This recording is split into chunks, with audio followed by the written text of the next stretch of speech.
నమస్తే. తెలంగాణ కుంభమేళా సమ్మక్క సారక్క జాతర వచ్చిందంటే చాలు ఒక పాట మార్మోగుతూనే ఉంటుంది. దాదాపు ఆ పాట ఎవరి నోట విన్నా ఎవరి దగ్గర విన్నా కానీ ఆ పాట వినాల్సిందే. అదే పాట సమ్మక్క సారక్క వీరుల జాతర. అసలు సమ్మక్క సారక్క వీరుల జాతర అనేటువంటి పాట ఎలా పుట్టింది, ఆ పాటకు వెనుకున్నటువంటి నేపథ్యం ఏంది, అసలు ఈ పాటను సెట్స్ మీదకి తీసుకురావడానికి కారకులు ఎవరు, ఇవన్నీ విషయాల్ని మనం అడిగి తెలుసుకుందాం. మనతో పాటుగా సమ్మక్క సారక్క వీరుల జాతర పాట రాసినటువంటి ఆ అక్షరాలకు ప్రాణం పోసినటువంటి కవి గాయకుడు యశ్పాల్ మనతో పాటుగా ఉన్నారు. అన్న నమస్తే. ముందుగా మీకు కంగ్రాచులేషన్స్. సమ్మక్క సారక్క జాతర వచ్చిందంటే చాలు ఆ పాట వింటూనే ఉంటాం. ఒకసారి మీ నోటితో ఆ పాట ఫస్ట్ పల్లవి విన్న తర్వాత మాట్లాడుకుందాం. సమ్మక్క సారక్క వీరుల జాతర, ఆ మేడారంలో ఆదివాసుల అమరుల జాతర, మూలవాసుల మన్యం జాతర, మన మేడారంలో పచ్చని అడవిల పవిత్ర జాతర. ఇది పల్లవి అన్న. ఈ పాట రాయడానికి ప్రధానమైనటువంటి కారణం ఏంటంటే నిజమైనటువంటి ఒక ఆదిమ జాతి పోరాట బిడ్డ, మన కాలం దగ్గరగా చూసినటువంటి ఒక ప్రాంతీయ రాజ్యాల మీద ఆధిపత్యం చెలాయిస్తున్నటువంటి రాజుల మీద తిరుగుబాటు చేసినటువంటి ఒక తిరుగుబాటు పోరాట చిహ్నంగా కొలుస్తున్నటువంటి సమ్మక్క మీద రాయాలని నేను చాలా కాలం అనుకున్నా, కానీ రాయటానికి ఆ సందర్భం రాకపోయింది. కానీ ఈ పాట రాస్తున్నప్పుడు కానీ ఈ పాట గురించి ఆలోచిస్తున్నప్పుడు కానీ నాకు అనిపించింది ఏంటంటే నిజమైనటువంటి మట్టి, నిజమైనటువంటి ప్రకృతి, నిజమైనటువంటి మన ఆనవాళ్ళు ఎక్కడున్నాయో అక్కడ పుట్టినటువంటి బిడ్డ సమ్మక్క సారక్కలు. మరి చాలామంది దేవుళ్ళు ఇవాళ మన ముందు కనపడుతున్నారు. మరి వరాలు ఏమని కోరేటటువంటి దేవుళ్ళు ఉన్నారు. లక్షల కోట్ల ఎకరాలు మాకు పంచిపెట్టమని అడిగిన దేవుళ్ళు ఉన్నారు. వైడూర్యాలు, బంగారం, మనులు, మాణిక్యాలు, వరాలు ఇస్తున్నటువంటి ఆ దేవుళ్ళు ఉన్నారు. కానీ ఎటువంటి వరాన్ని కోరని, ఎటువంటి లంచం ఆశించినటువంటి దేవత ఒక రకంగా, అటువంటి దేవత మీద రాసినటువంటి పాట. ఈ పాటకు ప్రాణం పోసినటువంటి వారు మరి మంగిలి గారు, కనకవ్వ గారు. అట్లే తమ్ముడు చరణ్ అర్జున్ అత్యంత యూట్యూబర్స్ అనే కాదు, సినిమాలు కూడా మంచి పాటలు ఉన్నాయి. ఈ పాటని కథారూపంగా తీసుకొద్దామని చెప్పేసి తను అల్లిక చేసినటువంటి.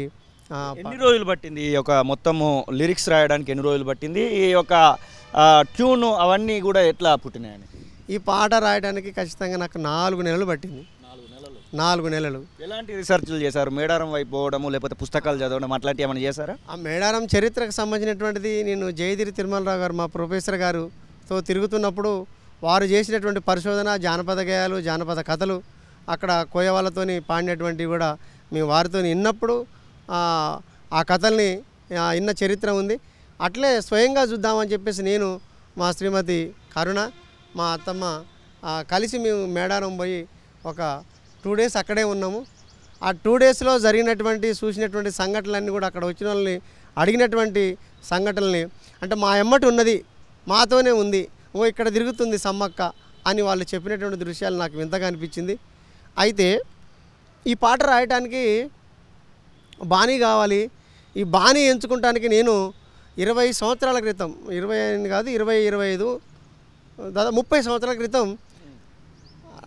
నాకున్నటువంటి వ్యాపకాల్లో నేను తూర్పుగోదావరి జిల్లా అటు ఖమ్మం జిల్లా కలిసి ఉన్నటువంటి పాపికొండల ప్రాంతంలో కోయలు పాడుతున్నటువంటి పాటల్ని ఆనాడు విన్నటువంటి బాణీల్ని ఎందులో రాయాలి, ఎక్కడ రాయాలని అనుకున్నా కానీ ఎక్కడ రాసే సందర్భం రాలేదు. కానీ 30 సంవత్సరాలు వెయిట్ చేసిన ఆ ట్యూన్ కోసం, దాన్ని ఉపయోగిద్దామని, కానీ ఎక్కడ అది పొందికకి రాలే. ఇక్కడ ఇది రాద్దాం అనుకున్నప్పుడు ఆ కోయ అన్నలు పాడినటువంటి పాటని తీసుకొని నేను ఇది చిన్న మాతృక తీసుకొని రాసినటువంటి పాట. వారికి ఈ సందర్భంగా అన్నలకు, ఆ కోయ వాళ్లకు వారికి పాదాభివందనాలు చేస్తున్నా. అంత గొప్ప సాహిత్యాన్ని అంత గొప్ప ట్యూన్ ఇచ్చినారు, వారికి వందనాలు తెలియజేస్తున్నా. దిమ్ దిమ్ దిమ్మారే దిమ్ దిమ్ దిమ్మారే వారి నుంచి తీసుకున్నటువంటిది ఇది. జంబైలాగా దాదా జంబైలాగా దాదా, ఈ పదాలు కోయ భాషల్లో తీసుకున్నటువంటి పదాలు. కుచ్చుల కుచ్చుల కుచ్చుల కుచ్చుల గుట్టల నడుమ జంబైలాగా దాదా జంబైలాగా దాదా, ఎర్ర మల్లెలిరు పుల్లక్క జంబైలాగా దాదా జంబైలాగా దాదా, ఈ రెండు పదాలని నేను వాడుకున్న వాళ్ళవి. సాధారణంగా ఈ పాట కూడా ఫస్టే పాటగా ఉన్నట్టుగా అనిపించేది. ముందట ఒక 45 ఒక నిమిషం వరకు కూడా కొన్ని పదాలు వచ్చినట్టుగా అనిపిస్తూ ఉంటుంది. ఆ పదాలన్నీ కూడా అక్కడి నుంచి వచ్చిన అనుకోవచ్చు. ఆ పదాలు నేను పాలకుర్తి సోమన గారు రాసినటువంటి దాంట్లో, అంటే మనము శ్రీశైలం చూస్తానికి పోతున్నప్పుడు ఎటువంటి వాళ్ళు ఎదురవుతారు, శ్రీశైలము మల్లన్నని చూసేటటువంటి శ్రీకాళహస్తిని చూడటానికి లేకుంటే ఆ శివుణ్ణి దర్శించడానికి పోతున్నప్పుడు రాసినటువంటి పాలకుర్తి సోమన గారి రచనల ఆ పొందిక ఎలా ఉందో చూసి నేను వారి అనువాదాన్ని, అంటే వారి అనుకరణ చేద్దామని చెప్పేసి పాటల్లో నేను అనుకున్నా. ఆ పాట మీకు ఒకసారి వినిపిస్తా. జంబైలాగా దాదా జంబైలాగా దాదా జంబైలాగా జంబైలాగా జంబైలాగా జంబై జంబై జంబై, దిమ్ దిమ్ దిమ్మర దిమ్ దిమ్ దిమ్మర దిమ్మ తిరిగిపోయే దర్వే మారోరే, దిమ్ దిమ్ దిమ్మర దిమ్ దిమ్ దిమ్మర మేడారం కుంభమేళా దేకోరే, సిలకల గుట్టల సిలకల పాటలు జంపన్న వాగుల జలకాలాటలు, కొండల కోనల డోలు దెబ్బలు గలగల మోగటి గజ్జల మోతలు, దింసాగుసాడి గనగన గంటలు హంసలు మించిన అందాల నడకలు, భక్తుల కాళ్ళను కడిగే సెలిమెలు అలసట తెలియని చెట్ల నీడలు, చెట్టు పుట్ట సమ్మక్క వాక్కులు అడవిని చుట్టే పూనక మొక్కులు రో, సమ్మక్క సారక వీరుల జాతర మన మేడారంలో, ఆదివాసుల అమరుల జాతర మూలవాసుల మన్యం జాతర మన మేడారంలో, పచ్చని అడవిల పవిత్ర జాతర,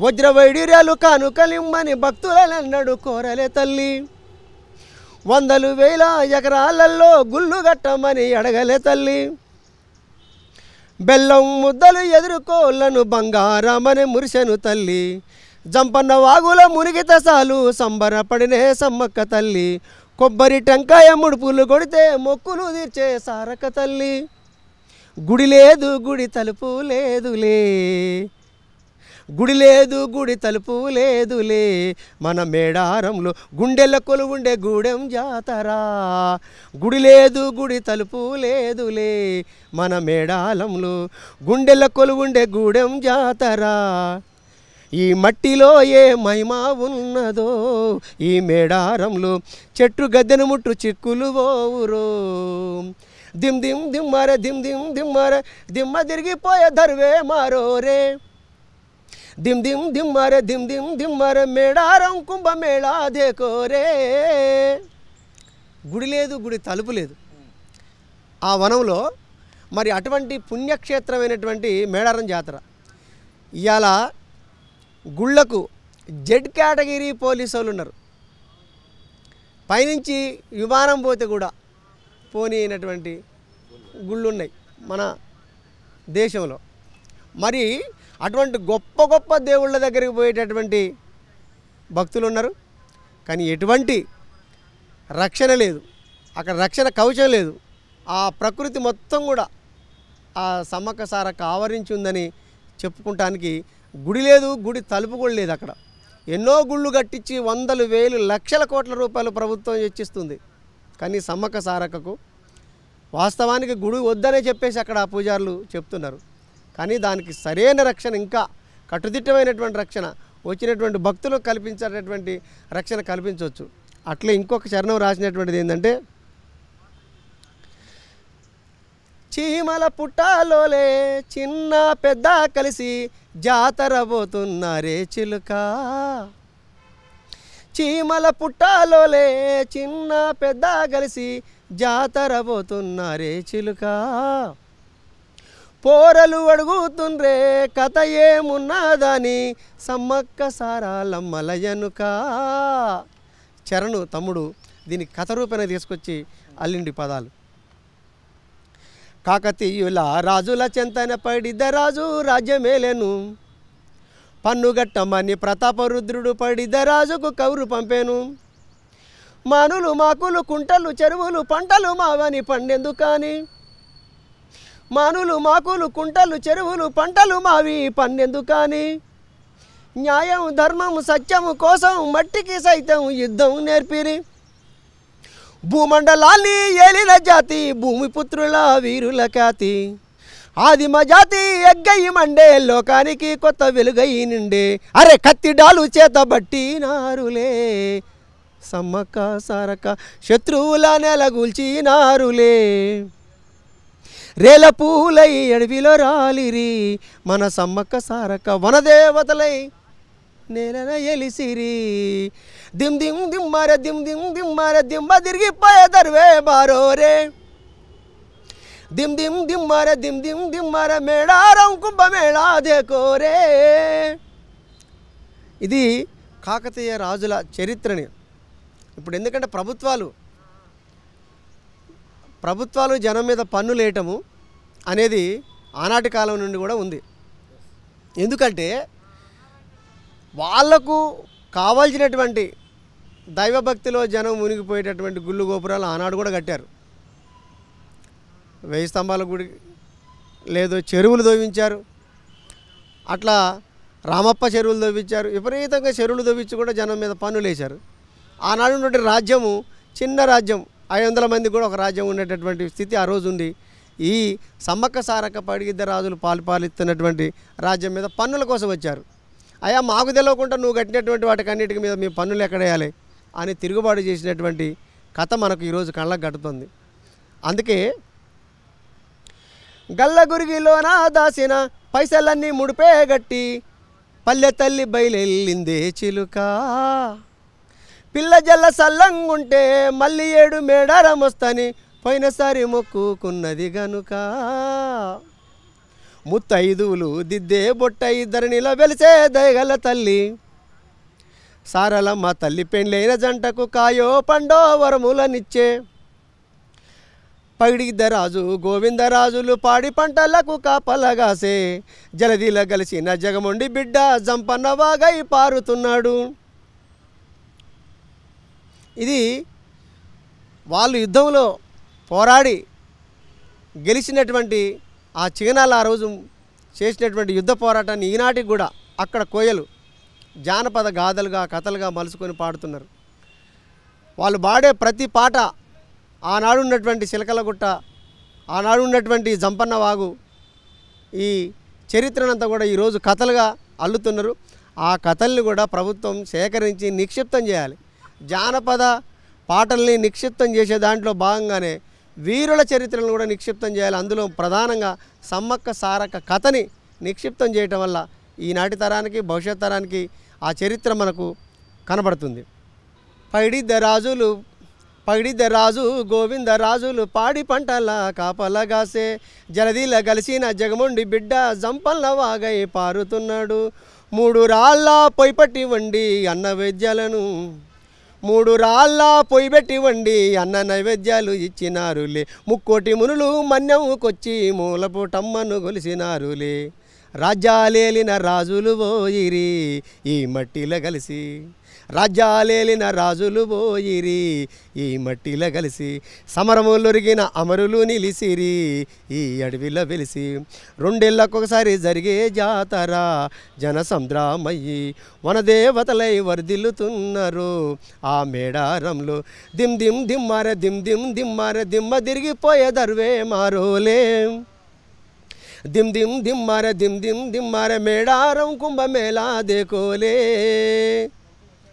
ఈ పాట చాలామంది విని ఉంటారు. మీకు ప్రముఖుల నుంచి కూడా అప్రిషియేషన్స్ అట్లాంటివి రావడం ఉంటుంది. మీకు తెలిసి వీళ్ళ నుంచి నేను ఈ పాటకు మంచి మన్ననలు పొందిన అనుకునేట్టు వాళ్ళు ఎవరైనా మీకు విజ్జేశారా? జయదిరి తిరుమల కోసం మా సార్ కూడా అన్నారు, గొప్ప పాటరా బాబు ఇది సాహిత్యపరంగా చూసుకున్నా, అదేవిధంగా బాణీపరంగా చూసుకున్నా ప్రజల చెంతకు బాగా చేరిపోయేటటువంటి పాట. అట్లనే దీంట్లో ఉన్నటువంటి ఇతివృత్తం కూడా 4 ముక్కల్లో పాటగా దాన్ని చేసి మీరు చక్కని పాటను అందించామని చెప్పేసి నాకు మా సార్ చెప్పడం జరిగింది. అట్లే యాదగిరి అన్న కూడా, మన పాశం యాదన్న కూడా పాటిన తర్వాత చాలా గొప్పగా రాశావని చెప్పేసి చెప్పడం జరిగింది. గద్దరన్న ఉన్నప్పుడు, బతికున్నప్పుడు గద్దరన్న, మన అంతటపల్లి నాగరాజు అన్న, వీళ్ళిద్దరూ మేము ఒక రికార్డింగ్ సందర్భంలో కూర్చున్నప్పుడు అంతటపల్లి నాగరాజు అన్నాడు, అన్న యశ్పాల్ అన్న పాట మీరు విన్నగానంటే, అరే నేను ఎందుకు వెళ్ళలేదు, రేపు గొప్ప పాట ఇది, ఎన్నిసార్లు ఎన్నో మనం కారులో పెట్టుకొని అని చెప్పేసి గద్దరన్న ఎన్నిసార్లు అన్నాడో నాకు ఆ పాట గురించి. ఆ పాటని ఒక డాక్యుమెంటరీ లాగా చేయమని చెప్పేసి, అదేవిధంగా ఆ పాటని డాక్యుమెంటరీ చేసి రవీంద్ర భారతిలో ప్రదర్శించరా తమ్ముడు అని చెప్పేసి నాతో అనడం జరిగింది. కానీ ఈ పాట నేను రాసిన తర్వాత నాకు అనిపించింది ఏంటంటే, నిజంగా నేను ఎట్లా రాసిన ఈ పాట అంటే, సమ్మక్క సారక్క మీద రాయాలంటే మళ్ళీ ఇంకొకళ్ళు ముట్టుకోకూడదు అన్నంత కసితో రాశా. కానీ గొప్ప కవులు, గొప్ప రచయితలు మన తెలంగాణలో ఉన్నారు, చాలా గొప్ప సాహిత్యాన్ని సృష్టించిన వాళ్ళు ఉన్నారు. కానీ అంత కసితో రాయాలనేటువంటి దృష్టితో రాసినటువంటి పాట ఇది. నాకు ఈ పాట మంచి పేరు తీసుకొచ్చింది. ఈ పాట మైక్ టీవీలో అప్పిరెడ్డి గారు, మన సతీష్ గారు పాట విన్న తర్వాత సతీష్ అన్నాడు దీన్ని ఖచ్చితంగా దీన్ని రికార్డ్ చేద్దామని చెప్పేసి సతీష్ అన్న చెప్పడం, అట్లా అప్పిరెడ్డి గారు కూడా దీనికి ప్రోత్సహించి ఈ పాటని రికార్డ్ చేయడం జరిగింది. వారికి సందర్భంగా మరి నా వ్యక్తిగత ధన్యవాదాలు తెలియజేస్తున్నా. కానీ ఈ పాట తెలంగాణ జాతర, తెలంగాణలో పొలిటీషియన్స్ నుంచి ఏమైనా అప్రిషియేషన్స్ వచ్చాయా పాట విన్న తర్వాత? ఎవరైనా పొలిటీషియన్స్, ముఖ్యంగా ఎమ్మెల్యేలో, ఎమ్మెల్సీలో, మినిస్టర్స్ అట్లాంటి స్థాయి నుంచి ఎవరైనా మాట్లాడారు? ఆ దేశపతి సీనన్న అన్నాడు, దేశపతి సీనన్న ఈ పాట ఎప్పుడో రావాల్సింది, చాలా పాటలు నేను విన్నాను, సమ్మక్క సారక్క మీద వచ్చిన పాటలు అనేకం ఉన్నాయి, కవిత్వ రూపంగా వచ్చినాయి, కానీ ఇది ఈ పాట వింటుంటే కూడా ఒక జోష్ పెరుగుతుంది దీంట్లో. ఆ దరువు వెనక ఉన్నటువంటి ఆ మ్యూజిక్, పాటే ఒక మ్యూజిక్ లాగా వెళ్ళిపోతుంది, అంటే అంత జమిలీగా వెళ్ళిపోతున్నటువంటి దీంట్లో కనబడుతుంది అని చెప్పేసి దేశపతి సీనన్న కూడా మెచ్చుకోవడం జరిగింది. గోరె టెంకన్న కూడా ఫోన్ చేసి చెప్పాడు, మర్చిపోయి నేను. గోరె టెంకన్న కూడా బాగుందిరా తమ్మి పాట బాగుంది, చాలా బాగుంది అని చెప్పేసి గోరె టెంకన్న గారు కూడా చాలా సందర్భాలు అనడం జరిగింది. సమ్మక్క సారక్క మీద రాయాలి పాట అని చెప్పేసి చాలామంది కవులు అనుకోవటం వేరు, ఏదో రాయాలి కాబట్టి రాయటం వేరు, కానీ నువ్వు జీవించి రాసినావు అని చెప్పేసి గోరె టెంకన్న గారు కూడా నాకు చెప్పడం జరిగింది. వారికి కూడా నాకు ధన్యవాదాలు తెలియజేస్తున్నా. థ్యాంక్ యూ అన్న, అండ్ కంగ్రాచులేషన్స్, గొప్ప పాట ప్రజల కోసం అందించినందుకు. ఇది పాట వెనుకున్నటువంటి మొత్తం ఆంతర్యం. ఒక పాటను రాయడానికి దాదాపు 4 నెలల పాటు అక్కడ ఉన్నటువంటి మొత్తం ఇతివృత్తాన్ని, దానికి సంబంధించినటువంటి మొత్తం అక్కడ ఉన్నటువంటి సందర్భాన్ని కూడా గుర్తు చేసుకొని అక్కడికే వెళ్ళి అసలు ప్రజలు ఏమనుకుంటున్నారు అనేది చూసి మరి కుటుంబ సభ్యులతో వెళ్ళి మరి ఆ పాటను ప్రజల ముందుకి, భక్తుల ముందుకి తీసుకొచ్చేటువంటి ప్రయత్నం యశ్పాల్ అండ్ టీం అయితే చేసినటువంటి పరిస్థితి. ఖచ్చితంగా మీలో కూడా చాలామంది ఈ పాటను అయితే విని ఉంటారు. విన్నటువంటి వాళ్ళందరూ కూడా కామెంట్ రూపకంగా మీ యొక్క ఆ పాటలో మీకు నచ్చినటువంటి అంశాలని, ఆ కవికి మీరు ఇచ్చేటువంటి అభినందనలను కూడా కామెంట్ రూపకంగా తెలియాల్సిందిగా చెప్తున్నాం. కెమెరా పర్సన్ సతీష్తో శ్రీనివాస్, తొలి వెలుగు, హైదరాబాద్.